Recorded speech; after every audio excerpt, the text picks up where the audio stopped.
On his land. Ain't that something? Tell me a little bit about that. How did he get that land? He got it from Grandpa bought that land.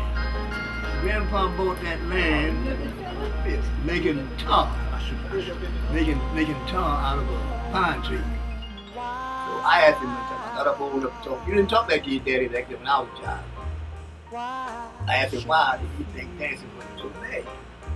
He said, well, the saying was, the dance I call it buck dance, he said back in the day. If you didn't cross your legs while you buck dancing, it was a sin. Just soon you cross your Proper? No, my daddy owned all his land. Ain't that something? Tell me a little bit about that. How did he get that land? He got it from Grandpa bought that land. Grandpa bought that land making tar. Making tar out of a pine tree.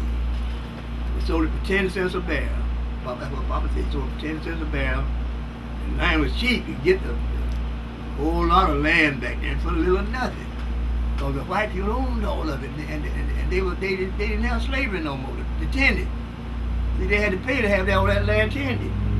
Before they would have to pay to have that land tended. They had people they had bought. I put them out there on that farm and give them something to work with and a shack to live under, and that was it. And they had always had a kind of great big one that he was a woman that she was a good, have a whole lot of children. She kept her there because he wouldn't sell her. A great big old man who followed all them babies. My granddaddy told me that. Followed a lot of babies. They kept now years to come that bricklayers were making more money than they were making. Carpenters mostly did their carpenter work and paint. We laid bricks, and cement, and plaster. And we were making a little bit more money than they were making when they found out about it. They went after us like, I don't know what. And one, two, they took the brick trade away from us. Let me tell you how they had it set up. Just like if you had a job you wanted done, a house built out of brick, you'd hire a bunch of black bricklayers to go there and do it. And you pay them off, they go home. In order for the white man to get it, they contracted to him.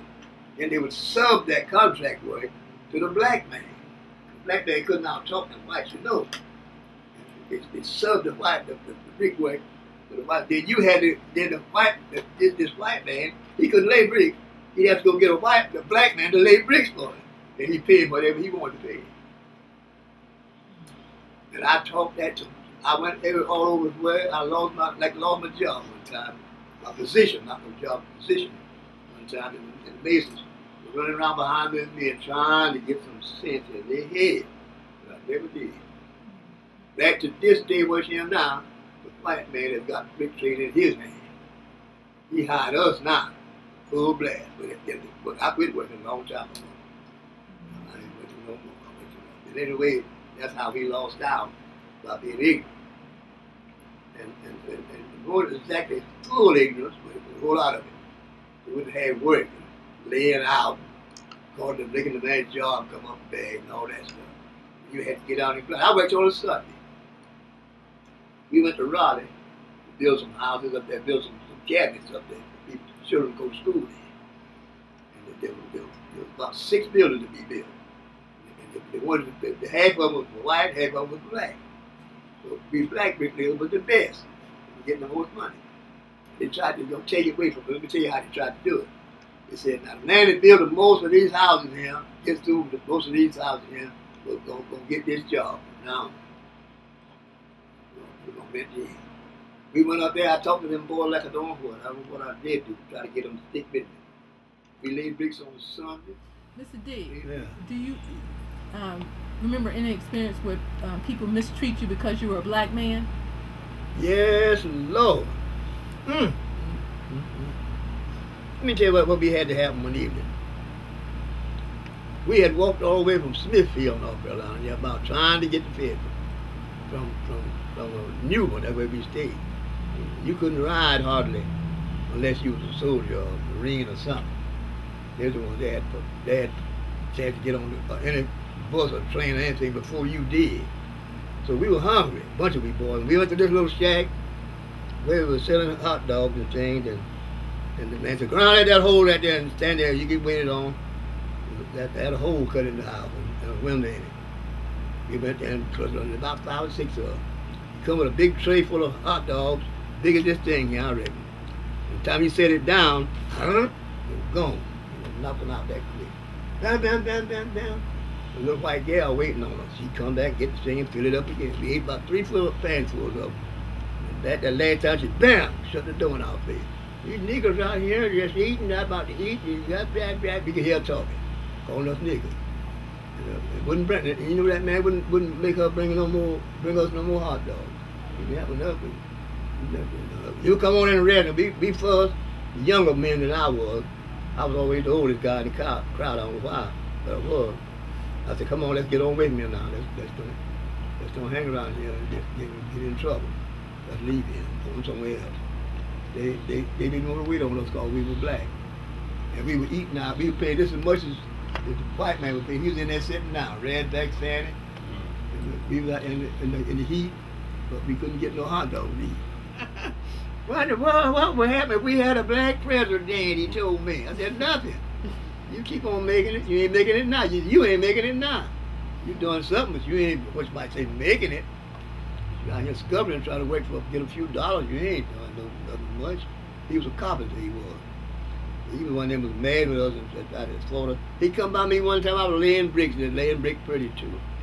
"You did get to be a no more when I was carpentering." That's what I was doing. I was doing some carpenter work. He told me, you out here doing carpenter work. You said you hated that. I said, "I didn't hate it. It had to be done. Somebody had to do it. You only have to do it. So somebody got to do it. That's why I'm having to do it. I'm having to quit laying brick and go to doing carpenter work to get it done." You always had a good, smart answer for a white man of that caliber. You had to have you could cut him off with a good, smart answer to it. And shut him up quick. Yes, sir, shut him up. He told me one time, we was in a place working, and a black man scolded at a white man. He told me, said, "Walter Drake, you know what? What is it? If he was in South Carolina, now he'd get up with you. So why don't you tell that cat to play, make out like he's in South Carolina then and ask him up. He might give you a battle. Why don't you call him and let him know?" He had called that man by his name. He didn't call him Mr. So-and-so, called him by his name. He said if he's in South Carolina now, he'd beat the hell out of him, he said. "Why don't you make out like you're in South Carolina and do some of that stuff you're talking about?" Christmas like for your family. I mean, you have any memories of Christmas? Happy, good Lord, you talking about it. Happy. Mama, Papa, there was 12 of us, so we had a whole lot of children. And we'd all get a new pair of shoes in the winter, in the fall of the year. We pick cotton, sell cotton, sell the first pail of cotton, they buy a round of shoes for all the young. Shoes, brand new shoes. And you would take your shoe box and put it up under the bed. I don't know why we would do that. And when Christmas comes, we say, "Mom, has Santa Claus come yet?" "No, going back to sleep. He ain't come yet." So we'd wake up in the morning just before the day, just running and jumping. And whenever we got in that room, she knew how each one's shoe thing. She'd always put my apple. We got one apple and one orange, a little handful of. They had a little nut called a nigger toe.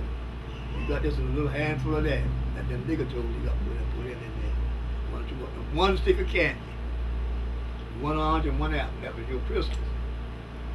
And we would peel that orange and we get all that goodie off of that peeling. And we let everybody put his own peel up on the mountain.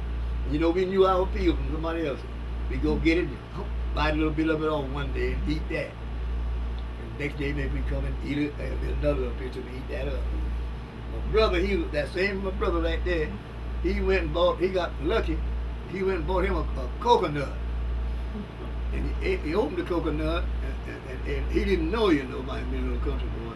He ate what he could eat out of it, and he hid the rest of it under the porch. Next day he went there to get it and molded all over.